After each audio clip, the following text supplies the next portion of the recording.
ಶಿಡ್ಲಘಟ್ಟ ನಗರದ ಸಿಟಿಜನ್ ಶಾಲೆಯಲ್ಲಿ ಕನ್ನಡ ಸಾಹಿತ್ಯ ಪರಿಷತ್ ವತಿಯಿಂದ ನಾಲ್ಮಡಿ ಕೃಷ್ಣರಾಜೇಂದ್ರ ಒಡೆಯರ್ ಮತ್ತು ನಾಡಿನ ಕನ್ನಡದ ಮೊದಲ ದೊರೆ ಮಯೂರ ವರ್ಮರವರ 142ನೇ ಜಯಂತಿಯನ್ನು ಹಮ್ಮಿಕೊಂಡಿದ್ದರು.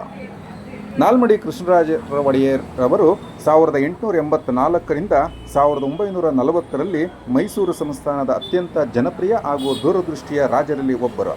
1894ರಲ್ಲಿ ಕೇವಲ 10ನೇ ವಯಸ್ಸಿನಲ್ಲಿ ಸಿಂಹಾಸನವನ್ನೇರಿದವರು. ಮೈಸೂರನ್ನು ಭಾರತದ ಅತ್ಯಂತ ಪ್ರಗತಿಪರ ಸಂಸ್ಥಾನದಲ್ಲಿ ಒಂದಾಗಿ ಬೆಳೆಸಿದರು. ಕೃಷ್ಣರಾಜೇಂದ್ರ ಅಣೆಕಟ್ಟು ನಿರ್ಮಾಣ ಉತ್ತೇಜನ ನೀಡಿದರು. ಶಿಕ್ಷಣ, ಆರೋಗ್ಯ, ಕೈಗಾರಿಕೆ ಮತ್ತು ಕೃಷಿ ಕ್ಷೇತ್ರಗಳಿಗೆ ವಿಶೇಷ ಒತ್ತು ನೀಡಿದವರು. ಮೈಸೂರು ವಿಶ್ವವಿದ್ಯಾಲಯ ಸಂಸ್ಥಾಪನೆಗೆ ಕಾರಣಕರ್ತರಾದವರು. ಕನ್ನಡ ಸಾಹಿತ್ಯ, ಸಂಗೀತ ಮತ್ತು ಕಲೆಗೆ ಅಪಾರ ಪ್ರೋತ್ಸಾಹ ನೀಡಿದವರು. ಅಂದಿಗೆ ಅವರ ಉತ್ತಮ ಆಡಳಿತ ಕಾರಣದಿಂದ ಮಹಾತ್ಮ ಗಾಂಧೀಜಿಯವರು ಸಹ ಮೈಸೂರು ಸಂಸ್ಥಾನವನ್ನು ಆದರ್ಶ ರಾಜ್ಯ ಎಂದು ಕನ್ನಡ ಸಾಹಿತ್ಯ ಪರಿಷತ್ತಿನ ತಾಲೂಕು ಅಧ್ಯಕ್ಷ ಪಟೇಲ್ ನಾರಾಯಣಸ್ವಾಮಿಯವರು ಕೊಂಡಾಡಿದರು. ಖಾಸಗಿ ಶಾಲಾ ಆಡಳಿತ ಮಂಡಳಿ ಅಧ್ಯಕ್ಷರು ಹಾಗೂ ಸಿಟಿಜನ್ ಶಾಲೆಯ ಅಧ್ಯಕ್ಷರಾದ ರಾಮಚಂದ್ರ ರೆಡ್ಡಿ ಮಾತನಾಡಿ, ನಮ್ಮ ರಾಜ್ಯಕ್ಕೆ ಅನ್ಯ ರಾಜ್ಯಗಳಿಂದ ಬರುತ್ತಿರುವವರ ವಲಸಿಗರಿಂದ ಕನ್ನಡವೇ ಮರೆಯಾಗುತ್ತಿರುವ ರಾಜಧಾನಿ ಬೆಂಗಳೂರಾಗಿದೆ ಎಂದು ಬೇಸರ ವ್ಯಕ್ತಪಡಿಸಿದರು. ಶಾಲೆಯಲ್ಲಿ ನಾಲ್ಮಡಿ ಕೃಷ್ಣರಾಜೇಂದ್ರ ಒಡೆಯರ್ ಬಗ್ಗೆ ಪ್ರಬಂಧ ಸ್ಪರ್ಧೆಯಲ್ಲಿ ಭಾಗವಹಿಸಿದ್ದ 35 ಮಕ್ಕಳಲ್ಲಿ 3 ವಿದ್ಯಾರ್ಥಿಗಳು ಉತ್ತಮ ಬರಹಕ್ಕೆ ಪ್ರಶಂಸನೆ ಪಾತ್ರರಾದರು ಹಾಗೂ SSLC ಪರೀಕ್ಷೆಯಲ್ಲಿ ಹೆಚ್ಚು ಅಂಕ ಪಡೆದ 5 ವಿದ್ಯಾರ್ಥಿಗಳಿಗೆ ಸನ್ಮಾನಿಸಿ ಗೌರವಿಸಿದರು. ಸಂದರ್ಭದಲ್ಲಿ ಸಿಟಿಜನ್ ಶಾಲೆಯ ಪ್ರಾಂಶುಪಾಲರಾದ ಎನ್ ಶಿವಣ್ಣ, ಶಿಕ್ಷಣ ಸಂಯೋಜಕ ಮಂಜುನಾಥ್, ಕಂಪನಿ ದೇವರಾಜು, ನಿವೃತ್ತ ಶಿಕ್ಷಕರಾದ ಮುನಿನಾರಾಯಣಪ್ಪ, ವಿ ಕೃಷ್ಣ, ಎಂ ಕೆಂಪಣ್ಣ, ಸುಂದರನ್, ಶ್ಯಾಮ್ ಸುಂದರ್, ಕಲಾವಿದ CN Munraju, SV Nagaraj, S Anjinappa, ಕಲಾವಿದ ದೇವರಾಜು, ಸಂದೇಶ್, ವಿಶ್ವಕರ್ಮ ಶ್ರೀನಿವಾಸ್, TT ನರಸಿಂಹಪ್ಪ, ಅಂಬಾರಿ ಮಂಜು, ಶಾಲೆಯ ಸ್ಕೌಟ್ಸ್ ಆ್ಯಂಡ್ ಗೈಡ್ಸ್ ನಾಗರಾಜು ಹಾಗೂ ಸಿಬ್ಬಂದಿ ಮತ್ತು ಪೋಷಕರು, ವಿದ್ಯಾರ್ಥಿಗಳು ಉಪಸ್ಥಿತರಿದ್ದರು. ಈಗ ತಾಲೂಕು ಮಟ್ಟದಲ್ಲಿ ಜಿ ನಾರಾಯಣ ಕಾಲದಲ್ಲಿ ಸ್ವಲ್ಪ ಬಹಳಷ್ಟು ಬದಲಾವಣೆಗಳಾಗುತ್ತೆ.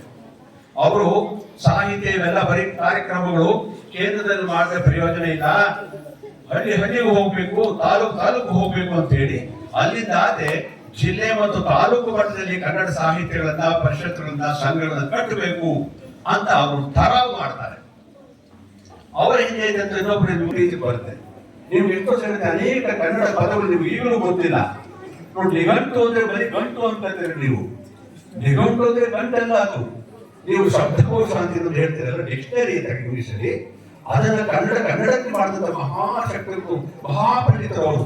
ಯಾಕೆ ಕನ್ನಡ ಪದವಿ ಸಮಗ್ರವಾದ ಭಾಷೆಯನ್ನು ಸಂಗ್ರಹಿಸಿ ಒಂದು ಸಂಗ್ರಹ ಪುಸ್ತಕ ಮಾಡಬೇಕಾದ್ರೆ ಅಷ್ಟು ಸುಲಭವಾದ ಕೆಲಸ ಅಲ್ಲ. ಅಂತಹ ಮಹಾ ಋಷಿ ಕೆಲಸವನ್ನ ಮತ್ತು ಸುಬ್ಬಯ್ಯನವರು ತಗೊಳ್ತಾರೆ. ನಿಜವಾಗ್ಲೂ ಅವರೆಲ್ಲ ಪ್ರಾತಸ್ಪರ್ಯರು ನಮಸ್ಕರಿಸಬೇಕಾಗಿದೆ. ಬೆಂಗಳೂರು ಇವತ್ತು ನೋಡಿ, ಬೆಂಗಳೂರಿನಲ್ಲಿ ಮುಕ್ಕಾಲು ಭಾಗ ಕನ್ನಡ ತುಳುಕಾಡ್ತದೆ. ಮುಕ್ಕಾಲು ಭಾಗ 1.5 ಕೋಟಿ ಜನಸಂಖ್ಯೆ ಇದೆ. 1 ಕೋಟಿ ಜನ ಹೊರಗೆ ಬೇರೆ ಭಾಷೆಗಳಲ್ಲೇ ಇದ್ದಾರೆ, ಭಾಷಿಕರೇ. ಅವ್ರು ಬಂದವರು ಯಾರೇ ಬರಲಿ, ಎಲ್ಲಿ ಯಾವ ಪ್ರದೇಶದಿಂದ, ಪ್ರಪಂಚದ ಯಾವುದೇ ದೇಶದಿಂದ ಬಂದರೂ ಕೂಡ ಬೆಂಗಳೂರಲ್ಲಿ ಒಂದ್ಸರಿ ಹೆಜ್ಜೆ ಹಾಕಿದ್ರೆ ನಾನು ಅಲ್ಲೇ ಫೆವಿಕಲ್ ಹಾಕಿ ಕಟ್ಕೊಂಡ್ಬಿಡ್ತಾರೆ. ನಾವು ಹೋಗೋದಿಲ್ಲ. ಅವರು ಇಲ್ಲಿ ನೆಲೆಯೂರಿ ಬೇರುಗಳನ್ನು ಬೆಳೆಸಿ ಅವರದೇ ಆದಂತಹ ಇಸಮ್ ಅನ್ನು ಡೆವಲಪ್ ಮಾಡಿದ್ದಾನೆ. ಎಲ್ಲ ಪರಕೀಯರ ಒಂದು ದಬ್ಬಾಳಿಕೆ ಗುರಿಯಾಗಿ ಬೆಂಗಳೂರು ನಲುಗುತ್ತಾ ಇದೆ. ಭಯ ಆಗುತ್ತೆ ಇನ್ನಿಷ್ಟಕ್ಕೆ ಇಲ್ಲಿ ಕನ್ನಡ ನಾಪತ್ತಾಗಿಬಿಡ್ತೇನೆ ಅಂತ. ಸೊ ಇದು ನೋವಿನಿಂದ ಹೇಳುವಂತ ಮಾತು. ಆದ್ರಿಂದ ನಾನು ಆವಾಗ ಸಂಕಲ್ಪ ಮಾಡ್ತೇನೆ, ಪ್ರತಿಯೊಬ್ಬರು ನಾವು ಕನ್ನಡವನ್ನು ಬಳಸೋದನ್ನ ಕಲಿಯೋಣ, ಫಸ್ಟು ಬೆಳೆಸೋಣ, ಆಮೇಲೆ ಬಾಳಿಸೋಣ. ಆ ಮಾತ್ರ ಮಾಡಿದ್ರೆ ಮಾತ್ರ ನಾವು ಇವತ್ತೇನು ನಾಲ್ಮಡಿ ಕೃಷ್ಣರಾಜ ಒಡೆಯರ ಜಯಂತಿ ಮಾಡ್ತಾ ಇದ್ದೀವಿ, ಅದಕ್ಕೆ ಒಂದು ಸಾರ್ಥಕತೆ ಬರ್ತದೆ, ಉತ್ತೇಜನ ಆಗುತ್ತೆ. ಅವರಂದ್ರೇನಿದೆ ಅದು ಉತ್ತೇಜನ ಆಗುತ್ತೆ ಅಂದ್ರೆ ನಿಮ್ ಹೆಲ್ತ್ ಚೆನ್ನಾಗಾಗುತ್ತೆ ನಮ್ಮ ಸ್ಕೂಲಲ್ಲಿ ಅಂತ ಜನ ಎಷ್ಟಿದ್ದಾರೆ ಅನ್ನೋದಕ್ಕಿಂತ ಮಕ್ಕಳನ್ನ ನೋಡ್ತಾ ಇದ್ರೆ ಶಿಸ್ತು ಬದ್ದಾಗ್ಬಿಟ್ಟಿದ್ದಾರೆ sir. I am very happy that ಇನ್ನ ನಮ್ಮ ಏರಿಯಾದಲ್ಲಿ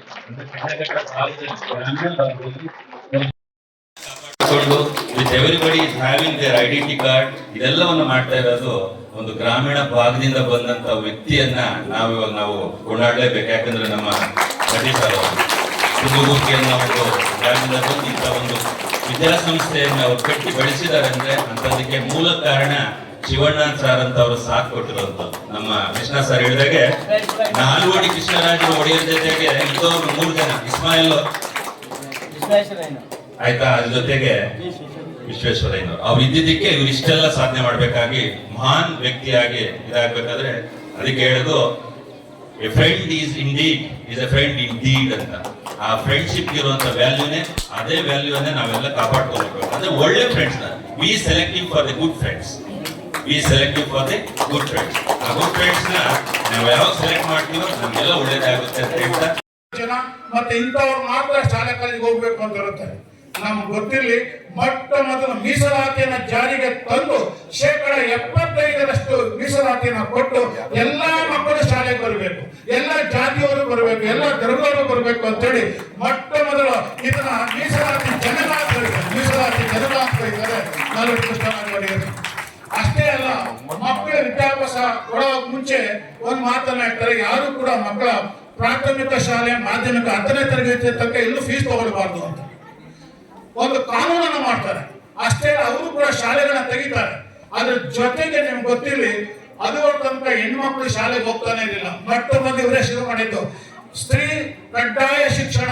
ಮಹಿಳೆಯರ ಮಕ್ಕಳು ಕಡ್ಡಾಯ ಓದಲೇಬೇಕು, ಅವರು ವಿದ್ಯಾವಂತರಾಗಲೇಬೇಕು ಅಂತ ಜಾರಿಗೆ ತಂದಂತ ಮೊಟ್ಟ ಮೊದಲ ಚಪ್ಪಾಳೆ ಹೊಡಿ ನಿಜವಾಗಿ ನಮ್ಮ ತಾತಂದಿರು. ಹೆಚ್ಚು ಕಾರ್ಯಕ್ರಮಗಳನ್ನ ನೀವು ಕನ್ನಡ ಪುಸ್ತಕಗಳನ್ನ ಕೊಳ್ಳಬೇಕು ಮತ್ತು ಓದುವಂತ ಅಭ್ಯಾಸವನ್ನ ಮಾಡ್ಕೊಳ್ಬೇಕು. ಎಲ್ಲಾ ಭಾಷೆಗಳನ್ನ ಕಲೀರಿ, ನಿಮ್ಗೆ ಯಾವ್ದು ಬೇಕೋ ಅದನ್ನ. ಆದ್ರೆ ಕನ್ನಡ ತಾಯಿಯನ್ನ ರಕ್ಷಣೆ ಮಾಡ್ತಕ್ಕಂಥವ್ರು ನಾವು ಮಾತ್ರನೇ, ಬೇರೆಯವರು ಇಲ್ಲ. ಆದ್ರಿಂದ ನಾವೆಲ್ಲರೂ ಕೂಡ ಕನ್ನಡ ತಾಯಿಯನ್ನ ಗೌರವಿಸೋಣ, ಕನ್ನಡ ಭಾಷೆಯನ್ನ ಬೆಳೆಸೋಣ ಅನ್ನುವಂಥದ್ದು ಇಲ್ಲಿ ಮುಖ್ಯವಾದಂತ ಒಂದು ಅಂಶ. ಅವರ ಸಾಧನೆಗಳನ್ನು ಸಾಲು ಸಾಲಾಗಿ ಇಡೀ ಅವರ ಜೀವನವೇ ಮೈಸೂರು ರಾಜ್ಯದ ಜನರಿಗೆ ಮುಡುಪಾಗಿ ಇಟ್ಟಿದ್ದಾರೆ. ಶಿಕ್ಷಣ ಆಗ್ಲಿ, ಕೈಗಾರಿಕೆಗಳಾಗ್ಲಿ, ಏಷ್ಯಾ ಖಂಡದಲ್ಲಿ ಮೊಟ್ಟ ಮೊದಲಿಗೆ ಶರಾವತಿ ಇದರಲ್ಲಿ ವಿದ್ಯುತ್ತನ್ನು ಉತ್ಪಾದನೆ ಮಾಡಿ ಬೆಂಗಳೂರಲ್ಲಿ ದೀಪ ಬೆಳಗಿಸಿದಂತಹ ಮಹಾನ್ ವ್ಯಕ್ತಿ ನಾಲ್ವಡಿ ಕೃಷ್ಣರಾಜ ಒಡೆಯರು. ಕನ್ನಡ ಸಾಹಿತ್ಯ ಸನ್ಮಾನಿಸಲು ವೇದಿಕೆಗೆ ಕರೆಯುತ್ತಿದ್ದೇವೆ. ನಿಮ್ಮ ಪ್ರತಿಭೆ ಹೀಗೆಯೇ ಬೆಳಗಲಿ, ಸಮಾಜಕ್ಕೆ ಮತ್ತು ದೇಶಕ್ಕೆ ಒಳಿತನ್ನು ಮಾಡಲಿ